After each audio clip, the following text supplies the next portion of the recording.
اور تمہیں لگتا ہے کہ تایا ابو اس طرح اپنی بیٹی کی شادی کا فیصلہ کر دیں گے؟ شریان بھائی کو دیکھ کر لگتا نہیں کہ وہ کبھی بھی اپنی لائف میں سیریس ہوں گے۔ تمہارا معاملہ اور ہے، تم خود سمجھدار ہو، اپنی بہتری کے لیے کوئی نہ کوئی حل نکال سکتی ہو، اور تایا ابو چاہتے ہیں کہ تم ہمیشہ ان کی آنکھوں کے سامنے رہو، اس لیے انہوں نے اس بارے میں سوچا ہے، لیکن یہ بھی صرف ایک سوچ ہی ہے۔ ابھی تک بات بڑوں کے درمیان ہی گھوم رہی ہے، بچوں تک آئی ہی نہیں، اور میرے خیال میں آئے گی بھی نہیں، اور ان کے شوق تم سے چھپے ہوئے نہیں ہیں۔ کبوتر پالنا، مقابلہ کروانا اور شرطوں پر پیسے جیتنا۔ تایا ابو ان سب چیزوں کو کتنا ناپسند کرتے ہیں، تم جانتی ہو۔ تایا ابو ہمارے گھر میں کسی جانور کو نہیں پالنے دیتے، اور شریان بھائی اس معاملے میں بھی ان کے خلاف جاتے ہیں۔ اب تک اگر شریان بھائی کو چھوٹ ملی ہوئی ہے تو صرف دادا جان کی وجہ سے۔ اگر دادا جان ان کی ڈھال بن کر نہ کھڑے ہوں تو یقیناً تایا ابو انہیں گھر سے ہی نکال دیں۔ عروش گھر واپس آئی تو سارا نے اسے شریان اور حرب کے رشتے کے بارے میں بتایا تھا کہ شریان دادا جان کو اس سلسلے میں منانے کی کوشش کر رہا ہے، جبکہ عروش نے اپنا نقطہ نظر بیان کرتے ہوئے یہ کہا تھا کہ ایسا ممکن ہی نہیں۔ اس سب کا کیا ہوگا یہ تو وقت ہی بتائے گا، لیکن جو چیز مجھے عجیب لگ رہی ہے وہ یہ ہے عروش کی شریان نے یہ ساری باتیں حرب کو بتا دی ہے، اور تو اور اس نے حرب سے کہا ہے کہ کچھ دن میں ان کی منگنی ہو جائے گی، 2 سال کے بعد نکاح، اور ممکن ہے کہ 5 سال میں ان کی شادی بھی ہو جائے۔ وہ اس کے چھوٹے سے دماغ میں پتہ نہیں کون کون سی باتیں ڈال رہا ہے۔ سارا نے اسے اپنا مسئلہ بتایا تھا، جبکہ وہ بھی صرف سن ہی سکتی تھی، اس معاملے میں وہ کچھ کر نہیں سکتی تھی۔ شریان غلط کر رہا تھا، لیکن شریان کا یقین کہیں نہ کہیں انہیں اس بات کا یقین دلا رہا تھا کہ وہ اس معاملے میں بالکل سیریس ہے، اور وہ گھر والوں کو منا کر رہے گا۔ اوے کوئی آئیڈیا دے نا، میں حرب کی سالگرہ پر ایسا کیا اسپیشل کروں جو میرے گفٹ کے علاوہ اسے اور کوئی گفٹ پسند نہ آئے؟ وہ اسد کے پاس بیٹھتے ہوئے پوچھنے لگا۔ ویسے اس کا بیسٹ فرینڈ تیمور تھا، لیکن تیمور حرب کا سگا بھائی تھا، اسی لیے وہ حرب کے بارے میں کچھ بھی پوچھتے ہوئے اسد یا پھر حارث کی مدد لیتا تھا۔ یار تو اس کے لیے پہلے ہی بہت اسپیشل کر چکا ہے۔ جو بلی کا بچہ تو نے اس کو لا کر دیا ہے نا، وہ یا تو ہم سب کے گلے کٹوائے گا یا پھر تایا ابو ہمیشہ کی طرح اپنی لاڈلی کی ہر غلطی کو نظر انداز کرتے ہوئے اسے معصوم قرار دیتے تجھے گھر سے نکال دیں گے۔ اور میری دعا ہے کہ اس بلی کے بچے کے چکر میں جو کچھ بھی برا ہو وہ صرف تیرے ساتھ ہو، ہم سب کے ساتھ نہیں۔ اور اگر پکڑے گئے نا تو تایا ابو کے سامنے صاف صاف کہہ دینا کہ یہ سارا صرف تیرا پلان تھا، ہم سب اس میں شامل نہیں تھے۔ کیونکہ تایا ابو اپنی بیٹی کی فرمائش نہیں دیکھیں گے، وہ دیکھیں گے تو صرف اتنا کہ اس کے کہنے پر اسے بلی کیوں لا کر دی گئی، کیونکہ وہ تو بچی ہے، اپنی معصومیت میں کوئی بھی فرمائش کر سکتی ہے۔ ہم بڑے ہیں، ہم اتنے پاگل نہیں ہو سکتے کہ اس کی کسی بھی بچگانہ فرمائش کو پورا کریں، اسد نے سمجھداری سے اسے بتایا تھا۔ کیونکہ تایا ابو سچ مچ میں حرب کی محبت میں اندھے ہی تھے، انہیں حرب کی کوئی غلطی کہیں سے نظر نہیں آتی تھی، وہ معصوم تھی اور باقی سب لوگ شیطان۔ بے شک ہر کام کی پلاننگ ماسٹر کرتا دھرتا حرب ہی ہو، لیکن تایا ابو کی طرف سے ایک بات کلیئر تھی کہ حرب کا کوئی قصور ہو ہی نہیں سکتا، کیونکہ وہ بچی ہے۔ یار میں کیا پوچھ رہا ہوں، تو کیا بکواس کر رہا ہے؟ دفع ہو جا، میں خود ہی کچھ کر لوں گا اس کے لیے۔ لیکن یاد رکھنا، جب تجھے میری ضرورت پڑے گی نا، میں بھی تیری مدد نہیں کروں گا۔ اور عنقریب تجھے میری ضرورت پڑنے والی ہے، کیونکہ سارا کو تجھ سے بہتر میں جانتا ہوں۔ وہ جاتے جاتے اسے دھمکی لگا گیا تھا، جبکہ اسد نے ہر طرف دیکھا تھا کہ کہیں کسی نے اس کی بات سن تو نہیں لی۔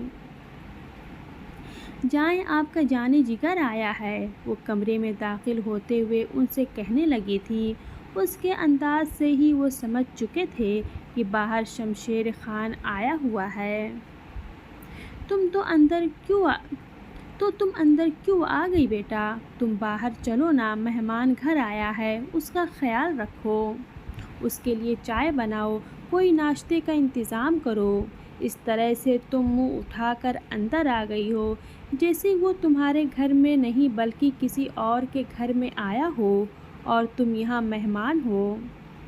بابا اسے سمجھاتے ہوئے اپنے ساتھ باہر لے جانے لگے تھے، جبکہ اس کا کوئی ارادہ نہ تھا شمشیر کے سامنے جانے کا۔ وہ شمشیر کو پسند نہیں کرتی تھی، تو پھر اس کے سامنے بھی کیوں جاتی؟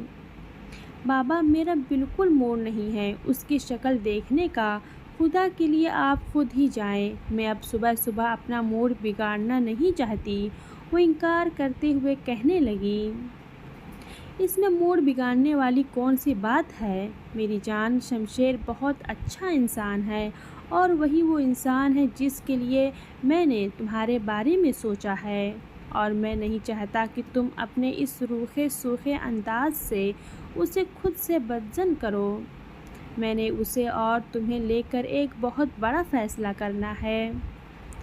کیا آپ نے میرے لیے اس شمشیر کو چوز کیا ہے؟ وہ پریشانی سے انہیں دیکھنے لگی تھی۔ وہ تو ایسا کبھی سوچ بھی نہیں سکتی تھی۔ ہاں، مجھے شمشیر سے بہتر تمہارے لیے اور کوئی بھی نہیں لگا۔ کیا تمہیں کوئی اعتراض ہے؟ وہ اس کی طرف دیکھتے ہوئے پوچھنے لگی۔ اس کا ری ایکشن تو یہی بتا رہا تھا کہ اسے اعتراض ہے، لیکن وہ اپنی زندگی کا ہر فیصلہ اپنے بابا کو دے چکی تھی، تو اب وہ انکار کیسے کرتی؟ نہیں بابا، بات اعتراض کی نہیں ہے، لیکن شمشیر خان آپ جانتے ہیں ہم پہلے ہی ایک دوسرے کو پسند نہیں کرتے، اور پھر وہ بھی اس چیز کے لیے کبھی تیار نہیں ہوگا، وہ یقین سے کہہ رہی تھی۔ اسے منانا میرا کام ہے، تم بتاؤ کیا تمہیں اپنے بابا کا یہ فیصلہ منظور ہے؟ وہ اس کی بات کاٹتے ہوئے بولے تو عنایت نے کچھ بھی کہے بنا کندھا اچکا دیا تھا۔ میں نے پہلے ہی اپنی زندگی کا یہ فیصلہ آپ کے ہاتھوں میں دیا ہے، آپ جس کے ساتھ چاہیں مجھے باندھ دیں، مجھے اعتراض نہیں۔ وہ بات ختم کرتے ہوئے ان کے ساتھ باہر آنے کے لیے تیار ہو چکی تھی، جبکہ بابا نے مسکراتے ہوئے اسے اپنے ساتھ لگایا اور باہر آ گئے۔ آپ لوگ اپنا خیال رکھیے گا، آرام سے جائیے گا اور آرام سے واپس آئیے گا۔ بابا ہم سارے بچوں کو آپ کے ساتھ بھیج رہے ہیں، آپ کی ذمہ داری پر۔ ان بچوں کے ساتھ بچہ مت بن جائیے گا۔ تایا ابو نے بڑی سختی سے اپنے ابا جان کی طرف دیکھتے ہوئے کہا، تو انہوں نے گھور کر ان کی طرف دیکھا جیسے وہ ان کی نہیں بلکہ دادا جان ان کی اولاد ہو۔ ہمیں زیادہ سکھانے کی ضرورت نہیں ہے، ہم کوئی چھوٹے بچے نہیں ہیں جو ان بچوں کے ساتھ جا کر کہیں گم ہو جائیں گے، دادا جان نے کہنا چاہا تھا، لیکن اپنا غصہ اپنے دل میں ہی دبا کر رکھ گئے، کیونکہ ان کا بیٹا غصے کا کافی تیز تھا۔ حالانکہ انہیں کچھ بھی نہیں کہتا تھا، لیکن وہ خود اسے چھیڑتے بھی نہیں تھے۔ ہاں، آپ لوگ کو فکر کرنے کی ضرورت نہیں ہے، ہم خود سارے بچوں کو لے کر جا رہے ہیں، تو خیال رکھیں گے، کسی کو کوئی مسئلہ نہیں ہوگا۔ پورب میرا بچہ، دادا جان کے ساتھ رہنا، تمہیں کہیں بھی آگے پیچھے جانے کی ضرورت نہیں ہے، باقی سب لوگ تو ہیں ہی بگڑے ہوئے، لیکن میرا بچہ سب سے زیادہ سیانہ ہے، چاچو نے اسے سینے سے لگاتے ہوئے کہا تھا، جس پر اس نے فرما برداری سے ہاں میں سر ہلایا۔ ابو ہم کہاں سے بگڑے ہوئے ہیں؟ عروش نے اپنی غلطی تلاش کرنے کی کوشش کی تھی لیکن نہ ملنے پر پوچھ بیٹھی۔ بچپن سے بگڑی ہوئی ہو، کوئی بات نہیں مانتی ہو، کیا تک بنتی ہے پڑھائی کے چکر میں گھر سے اتنا دور رہنے کی؟ ابا نے وہی مسئلہ بیان کیا جو انہیں عروج سے تھا، جس پر وہ انہیں ان کے حال پر چھوڑتی گاڑی میں سوار ہونے لگی، جبکہ سارا نے بہت احتیاط سے اس کی بلی والی ٹوکری کو اپنے سامان میں چھپا کر گاڑی میں حفاظت سے رکھا تھا۔ بس دعا یہ تھی کہ اس کی بلی کی میاؤں نہ نکل جائے، کیونکہ ایسا کچھ بھی ہونے پر انجام وہ سب لوگ جانتے تھے۔ خرم تو دعا مانگ رہی تھی کہ کس طرح اس کی بلی گاڑی تک پہنچ جائے۔